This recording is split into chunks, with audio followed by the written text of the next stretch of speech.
Et bonjour à tous. Aujourd'hui, je vous propose l'étude et mon interprétation de la chanson You All I Need de Motley Crue. Motley Crue est un groupe de rock américain fondé en 1981 à Los Angeles par le leader et bassiste du groupe, Nikki Sixx. Ce dernier a permis au groupe d'avoir une montée de succès extrêmement rapide car il était déjà très connu de la scène rock de Los Angeles grâce à son précédent groupe, London. C'est également grâce à London que Nikki Sixx rencontre Tommy Lee, le batteur de Motley Crue.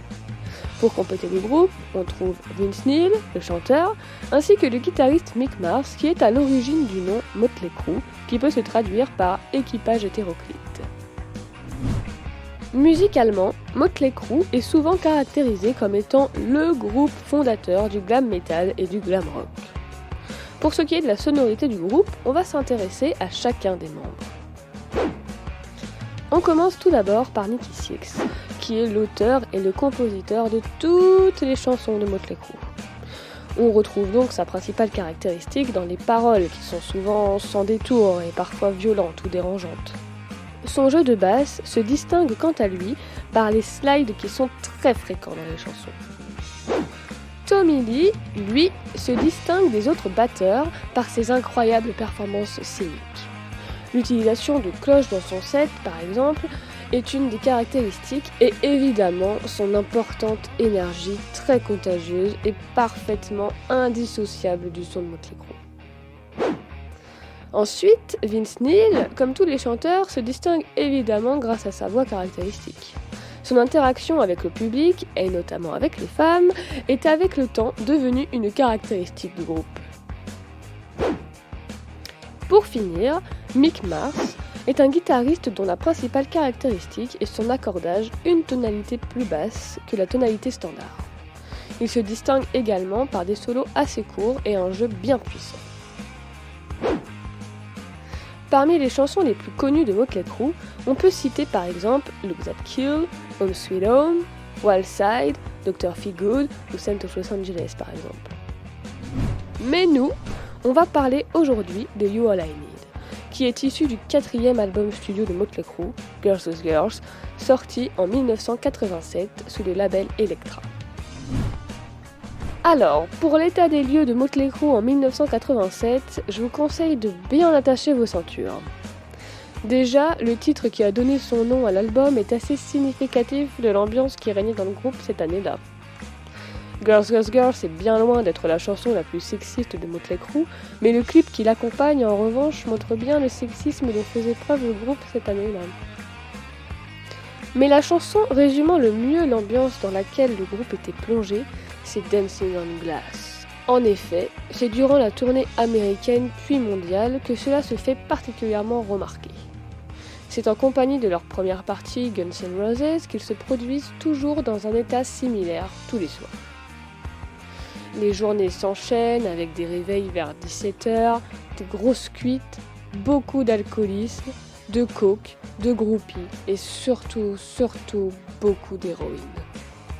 Héroïne qui a d'ailleurs causé un très grand nombre d'overdoses, notamment à Nikki Sixx, qui en faisait généralement plusieurs par semaine. C'est donc dans cette ambiance que l'album a vu le jour en mai 1987, avec un Nikki Sixx qui peine donc à tenir les rênes de son groupe, et avec les autres membres qui sont pas beaucoup plus sobres.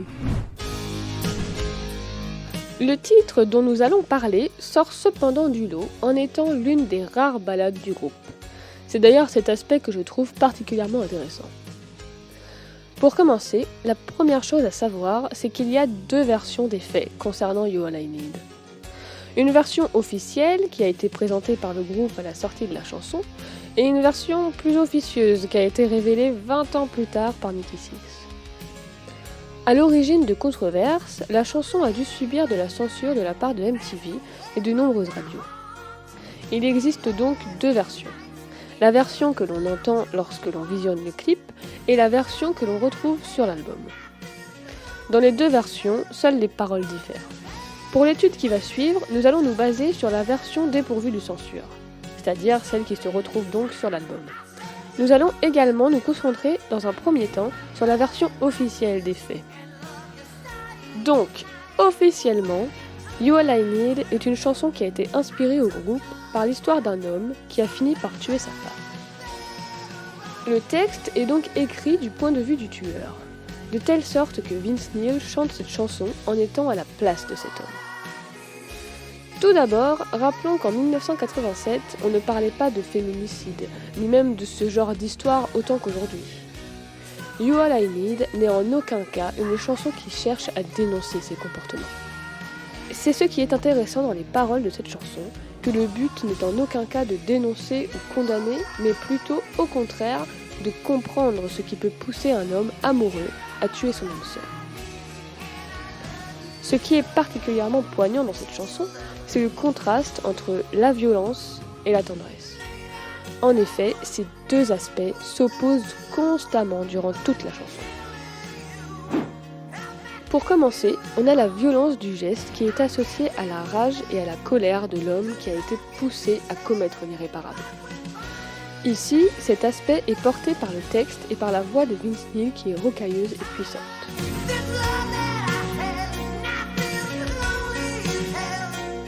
On remarque bien sûr, dès l'arrivée de la voix, une importante violence dans les mots. Les paroles sont complètement axées sur la mort plutôt que sur l'histoire d'amour. Parmi les phrases les plus marquantes, on peut citer bien entendu la toute première phrase de la chanson. « La lame de mon couteau a fait face à ton cœur ces dernières nuits, elle t'a retourné et débité en tranches. » On peut également donner un autre exemple, comme cette phrase plus loin dans le morceau « Mais te tuer m'a aidé à te garder à la maison » ou encore « Parfois, l'amour est meilleur mort ». Le deuxième élément qui appuie l'aspect violent de l'histoire, c'est le jeu caractéristique de Tommy Lee, qui, comme toujours, est très énergique et puissant. Mais ce côté violent est contredit par le deuxième aspect de la chanson, c'est-à-dire l'amour. Et oui, n'oublions pas que ce meurtre a comme seul mobile le sentiment amoureux d'un homme pour sa moitié. On retrouve donc la douceur et la tendresse de ce sentiment tout au long de la chanson. Cet aspect est appuyé déjà par le fait que le morceau est une ballade. Il est également marqué par certains passages de guitare, mais également par le piano. J'en profite d'ailleurs pour vous préciser que le pianiste de ce morceau n'est autre que Tommy Lee. Mais cette tendresse est surtout mise en valeur par la contradiction très présente entre la voix de Vince Neil et celle des chœurs, qui sont d'une grande douceur. Cette contradiction est d'autant plus mise en avant grâce au texte du refrain. En effet, les chœurs ne prononcent que les phrases les plus douces, You All I Need et I Love You, alors que Vince Neil, lui, répond à ces phrases avec des mots bien plus tranchants. Make You Only Mine, qui peut se traduire par te faire mienne, et So I Set You Free, I Had to Take Your Life. Pour te rendre libre, je t'ai pris ta vie.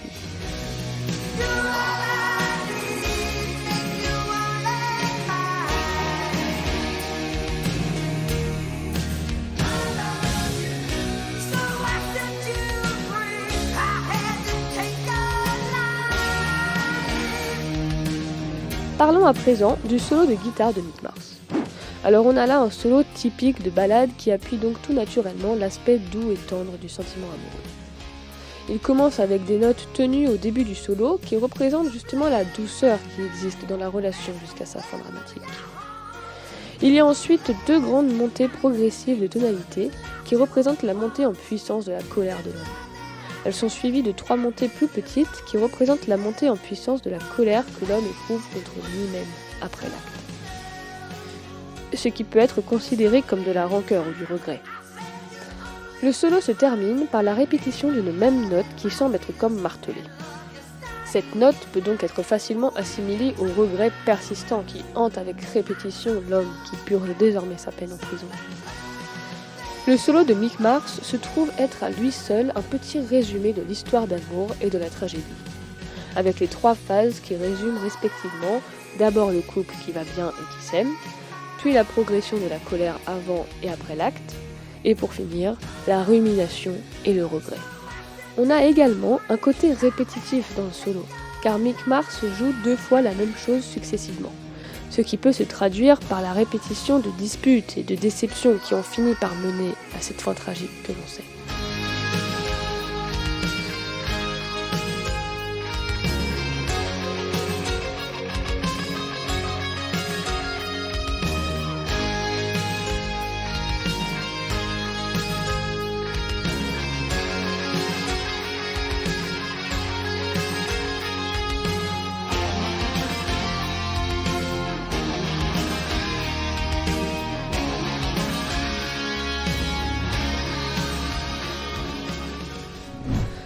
Le clip, quant à lui, montre tout simplement une mise en scène de l'histoire. On y voit l'homme se faire arrêter dès le début et on voit l'enquête se dérouler durant toute la vidéo. Nous pouvons également voir le meurtrier regretter en se remémorant des souvenirs du couple heureux. On voit également la dispute ayant mené à l'acte crucial. À la demande de MTV, lors de la censure de la vidéo, des images du groupe ont été rajoutées. Ces images donnent d'ailleurs un bon indice quant à l'état des membres du groupe et notamment de Nikki Sixx. Cependant, Motley Crue étant un groupe très friand de provocation, ils ont ajouté, en plus des images du groupe demandées par MTV, les messages de début de vidéo pour tourner au ridicule de la censure de la chaîne américaine. On peut y lire « La vidéo suivante est basée sur une histoire vraie. L'imagerie lyrique et visuelle que vous allez découvrir a été jugée trop forte par certains réseaux de télévision, tant aux États-Unis qu'à l'étranger, et a été interdite. Mais alors, qui a jamais dit que les nouvelles du soir étaient jolies ? Voilà, on a fait à peu près le tour de cette chanson. Maintenant, comme promis au début de l'épisode, on va revenir à la version officieuse des faits. Si officiellement la chanson a été inspirée au groupe par l'histoire vraie dont on a parlé, en vérité, il n'en est rien. En fait, la chanson a été inspirée techniquement à Nikki Sixx par le morceau de piano que joue Tommy Lee au début du morceau et qu'il jouait au studio le jour où Nikki Sixx a écrit la chanson. Pour ce qui est du texte, en aucun cas Nikki Sixx ne se met à la place de quelqu'un d'autre. En effet, le texte ne reflète rien d'autre que ce que lui-même éprouve. Il l'a en fait écrit en pensant à son ex-compagne du nom de Nicole. Au début, Nikki Sixx n'a pas dit un mot du contexte morbide de cette chanson à ses camarades de Motley Crue. Il n'en parlera que des mois plus tard à son terror twin Tommy Lee. Voilà pourquoi la version officielle s'est propagée très rapidement par les autres membres du groupe qui en fait ne connaissaient que cette version-là.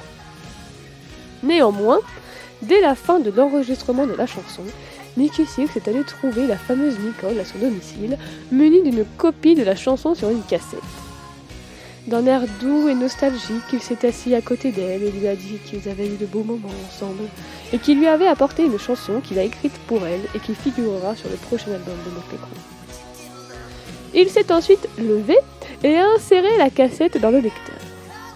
Aux notes de piano de l'introduction, la fille a été d'abord émue. Puis lorsque les paroles ont commencé, elle a insulté de tous les noms l'auteur de la chanson qui se dressait devant elle avec son sourire diabolique qu'on les connaît si bien. Il est ensuite sorti de chez elle en lui hurlant que ça lui apprendra à le rendre cocu et qu'elle ferait bien de dire à son acteur d'Hollywood de faire gaffe à ses genoux. Inutile donc de vous préciser la raison de leur rupture, qui était en vérité surtout liée à la grande paranoïa dont faisait preuve le bassiste de Motley Crue à cause notamment de son importante consommation de cocaïne. Toujours est-il qu'à peine quelques jours après cet incident, l'acteur d'Hollywood en question s'est retrouvé avec une fracture aux 2 genoux causée par une chute accidentelle durant un tournage. Une coïncidence que Nikki Sixx a bien entendu trouver très satisfaisante. Et c'est ainsi que s'achève cette histoire très morbide dont il parle dans son premier livre paru en 2007, Erin Diaries. Ouvrage qui est d'ailleurs la principale source de cet épisode et dont je vous recommande chaudement la lecture si vous souhaitez en savoir plus sur Motley Crue durant l'année 1987. Cet épisode de Sarah Roquefort est maintenant terminé. J'espère qu'il vous aura plu et je précise que l'étude artistique des chansons est une interprétation de l'œuvre. Et il y a autant d'interprétations possibles qu'il n'y a d'humains sur Terre. Vous connaissez désormais la mienne, n'hésitez pas à me partager la vôtre. Tout de suite, la chanson You All I Need, accompagnée de la traduction de ses paroles. Bonne écoute à vous, et à la prochaine!